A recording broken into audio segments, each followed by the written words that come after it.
कहानी की शुरुआत में हमें दिखाया जाता है कि मन नाम का एक आदमी जान बचाने के लिए घने जंगलों के बीच भाग रहा होता है। उसकी गर्दन पर भारी लोहे का कॉलर जकड़ा था और उसी कॉलर से जुड़ा एक घातक ब्लेड उसके पीछे पागलों की तरह घूमता हुआ आता जा रहा था। रास्ते में जो भी पड़ा उसे चीरता हुआ। मर्टन लगातार जॉइंट स्पाइडर और प्रेसिडेंट से जुड़े राज बड़बड़ा रहा था, लेकिन उसके बोल पूरे होते उससे पहले ही ब्लेड उसे पकड़ लेता है और उसका सिर अलग कर देता है। थोड़ी देर बाद जनरल मैकग्रथ वहां पहुंचता है और लाश देखकर जहरीली हंसी हंसते हुए उसकी मौत का मजाक उड़ाता है।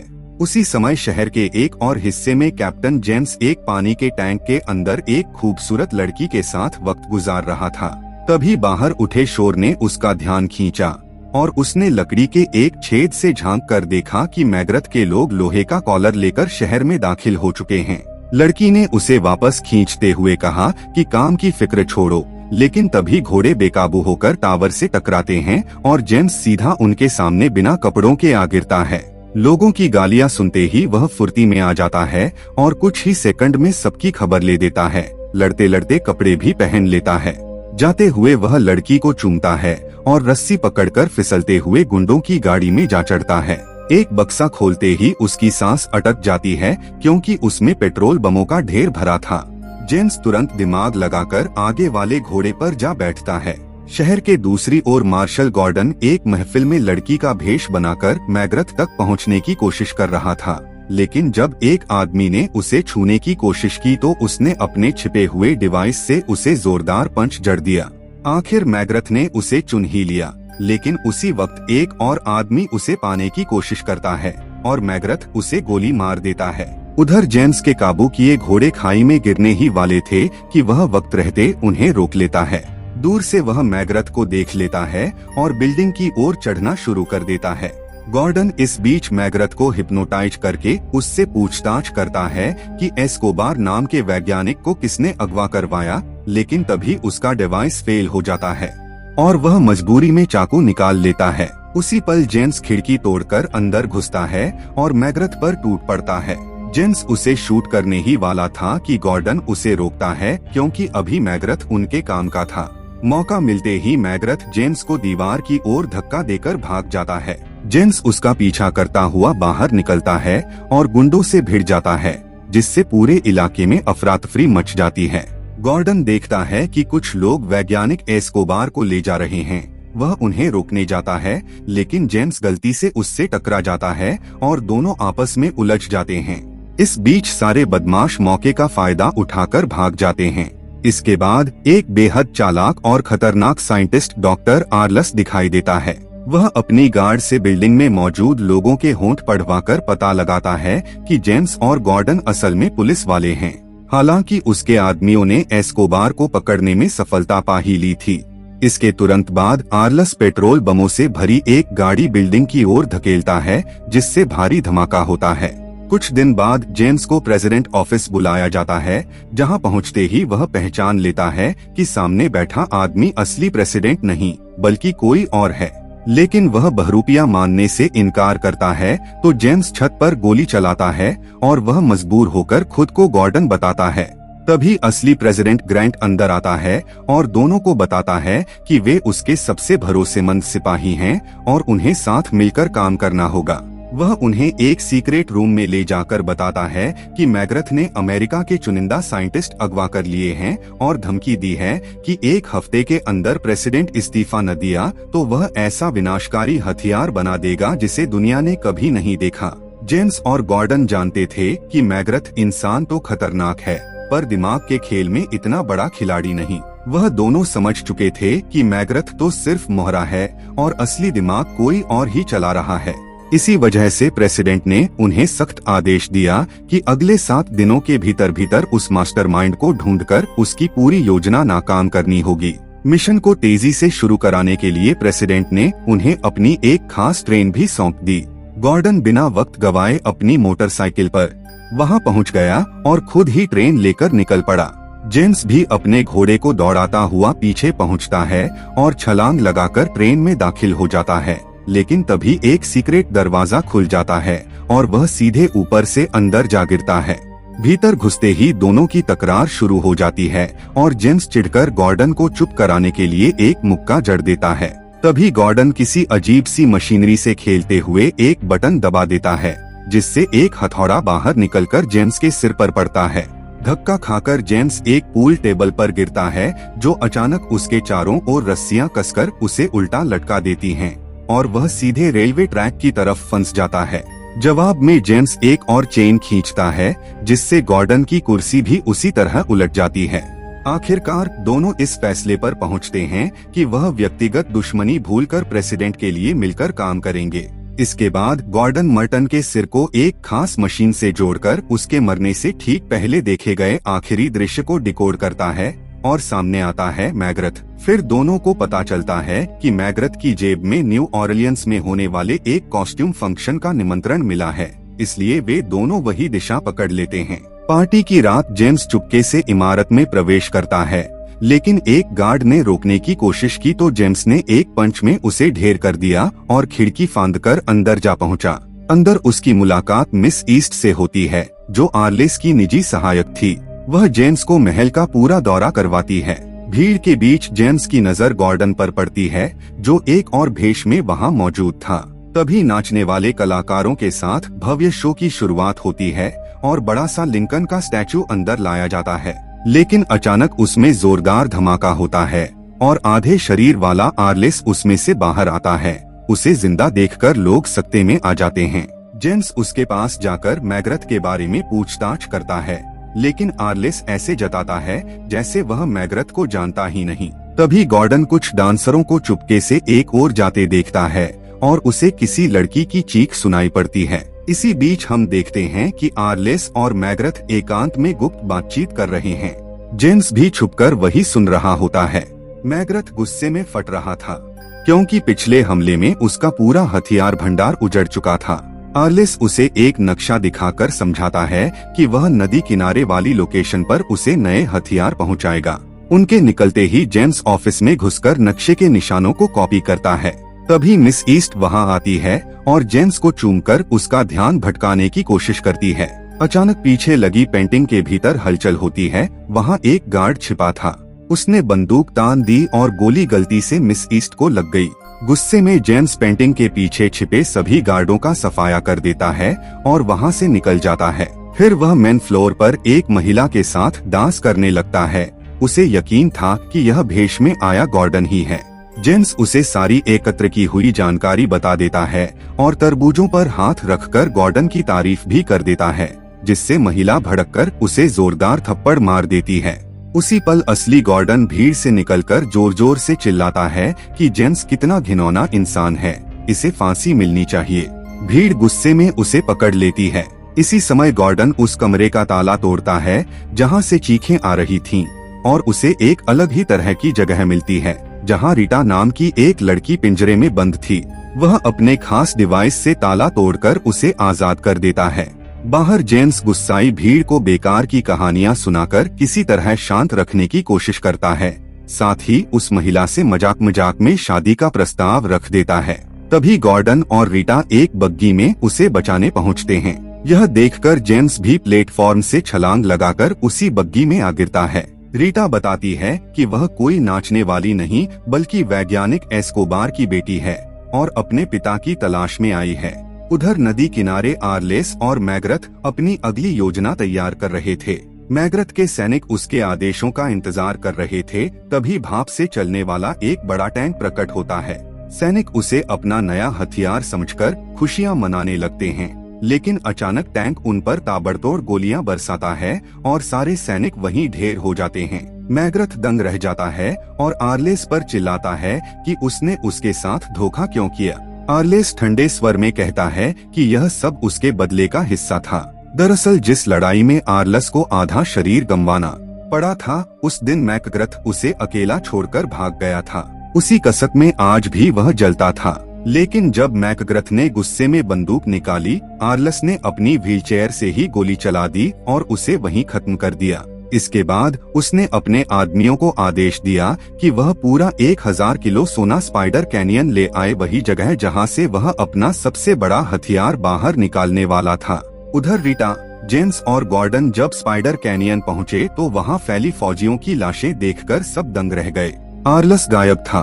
तब जेम्स ने एक पुरानी कहानी बताई। न्यू लिबर्टी नाम के शहर में इसी तरह के एक टैंक से बूढ़ों बच्चों तक का कत्ल कर दिया गया था। उसी पल पानी से आवाज आई और सब चौंक गए। मैकग्रैथ जिंदा था। जेम्स मान चुका था कि न्यू लिबर्टी के नरसंहार का जिम्मेदार वही है, मगर मैकग्रैथ ने दम तोड़ने से पहले सब साफ कर दिया। मुझे फंसाया गया, सब आर्लस का खेल है। रीटा ने बताया कि उसने महल में सुना था कि आर्लस कहा जा रहा है, लेकिन वह राज तभी खोलेगी जब यह दोनों उसे साथ ले जाएंगे। जेम्स और गॉर्डन मान गए और उसने कहा आर्लस यूटा जा रहा है। मगर जैसे ही दोनों ट्रेन पर चढ़े, रीटा को वहीं छोड़ दिया।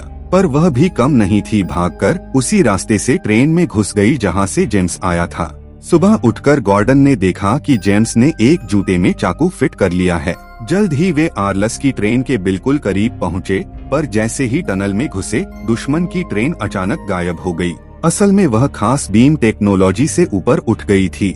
जेम्स और गॉर्डन अपनी ट्रेन में आगे निकल गए और पीछे से आर्लस ने गोलियां बरसाना शुरू कर दिया। जेम्स तेजी से पूल टेबल पर लेटा और नीचे पटरियों तक उतर गया, लेकिन रस्सी टूटते ही ट्रैक पर गिर पड़ा। उसने मौका देखकर उसी रस्सी को आर्लस की ट्रेन से बांधा और ऊपर चढ़ गया। जैसे ही उसने चिमनी में झांकने की कोशिश की, एक गार्ड ने हमला कर दिया। दोनों भीषण लड़ाई में उलझे और जेम्स ने जूते में छिपे चाकू से उसे मार गिराया, फिर लाश चिमनी में फेंक दी। इधर आर्लस ने एक भारी शिकंजा फेंककर दोनों ट्रेनों को जोड़ दिया था। लाश के कारण बॉयलर में धमाका हुआ और दोनों ट्रेनें रुक गईं। आर्लस उनकी ट्रेन में घुस रहा था, इसलिए गॉर्डन और रीटा भागकर छिप गए। उसी समय जेम्स भी पहुंच गया, लेकिन तभी रीटा से गलती हो गई। स्लीप गैस बम एक्टिवेट हो गया और तीनों बेहोश हो गिरे। कुछ देर बाद जेम्स और गॉर्डन की आंख खुली। वे जमीन पर पड़े थे। गर्दन में लोहे के कॉलर्स थे और चारों ओर मेटल वायर टंगी थी। आर्लस सामने आया, मजाक उड़ाया और रीटा को लेकर उनकी अपनी ही ट्रेन में चला गया।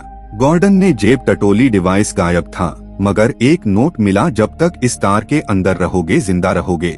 जेम्स को भरोसा नहीं हुआ। उसने तार से बाहर कदम रखा और तुरंत एक मशीन एक्टिवेट हो गई। दो घातक घूमते ब्लेड जंगल साफ करते हुए उनकी तरफ बढ़ने लगे। गॉर्डन ने चीखकर कहा कि इन कार्नर मैग्नेट्स की पावर 400 साल में खत्म होती है। दोनों जान बचाते हुए खेत में घुसे और आमने सामने खड़े हो गए।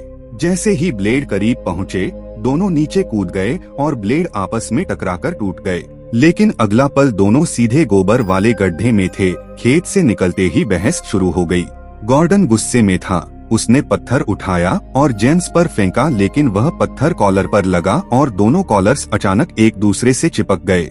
मैग्नेटिक फोर्स इतनी तेज थी कि थोड़ा दूर जाकर भी वे फिर खींचकर टकरा जाते।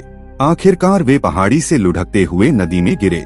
पानी में आते ही गॉर्डन खुशी से चिल्ला उठा। उसे अपनी टूलकिट वापस मिल गई थी। थोड़ी मेहनत के बाद दोनों ने कॉलर्स निकाल दिए। जेम्स ने आग जलाकर खाना ढूंढने गया और वापसी पर अपने बचपन की दर्दनाक कहानी सुनाई। वह एक गुलाम परिवार में पैदा हुआ था, फिर मौका पाकर भाग गया और रेगिस्तान में रेड इंडियंस के बीच पला बढ़ा।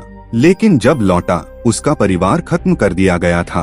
उसी वक्त सामने एक खास तरह की मधुमक्खी ने मकड़ी को दबोच लिया और गॉर्डन उसे ध्यान से देखता रहा। अगली सुबह दोनों रेगिस्तान में आगे बढ़ रहे थे कि अचानक गॉर्डन के हाथ में रखा कॉलर अपने आप खींचने लगा। यह एक खुफिया रेल लाइन थी जो सीधे आर्लस तक जाती थी।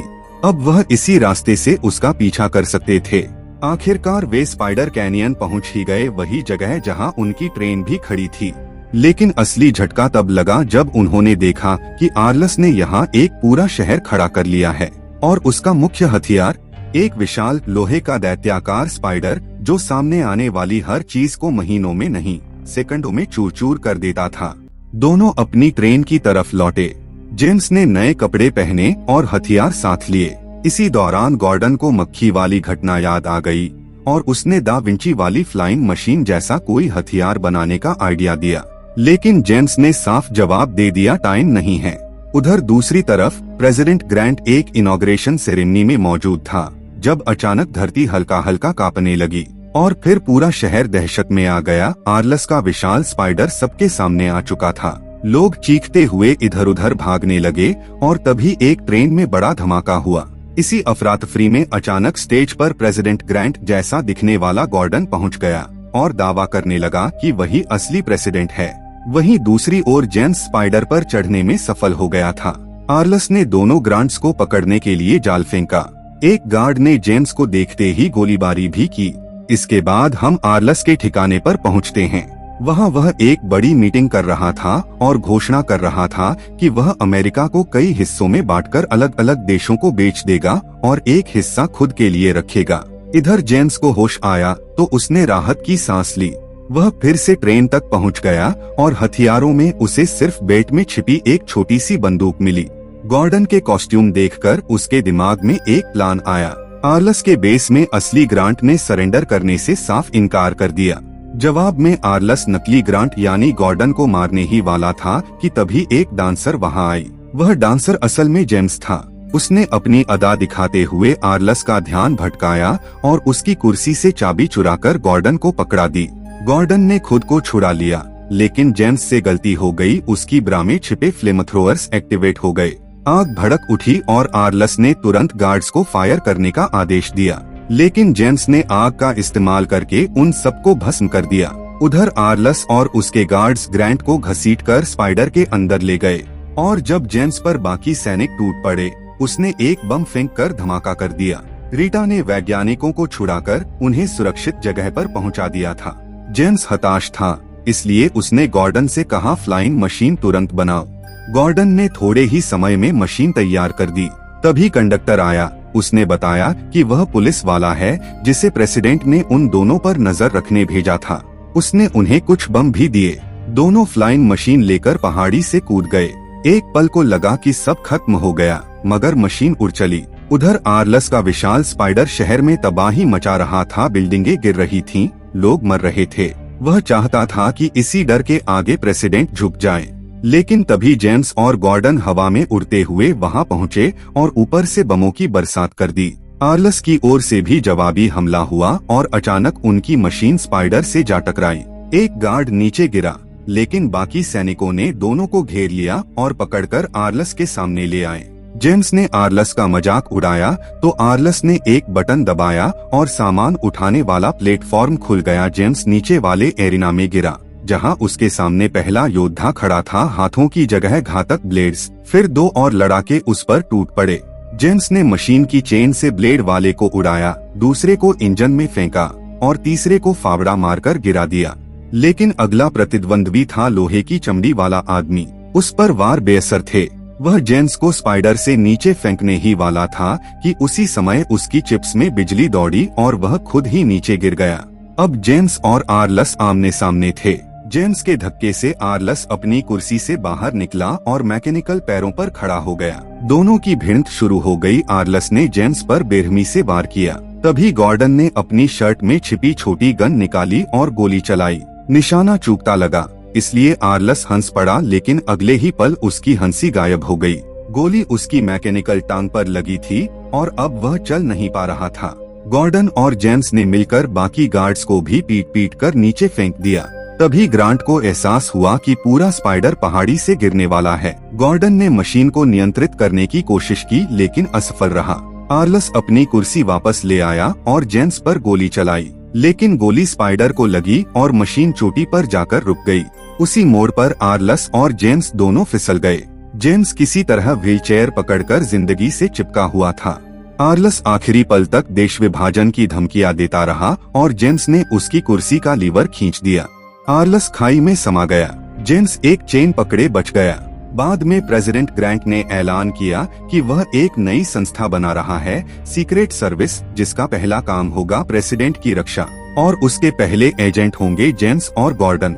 रीटा ने उन्हें धन्यवाद दिया और बताया कि एस्कोबार उसका पिता नहीं बल्कि उसका पति था। यह सुनकर दोनों हतप्रभ रह गए। रीटा मुस्कुराकर चली गई और दोनों ने एक दूसरे की ओर देखा, फिर स्पाइडर पर चढ़कर सूर्यास्त की ओर निकल पड़े। और बस दोस्तों, अगर वीडियो पसंद आई हो तो लाइक, सब्सक्राइब कर देना।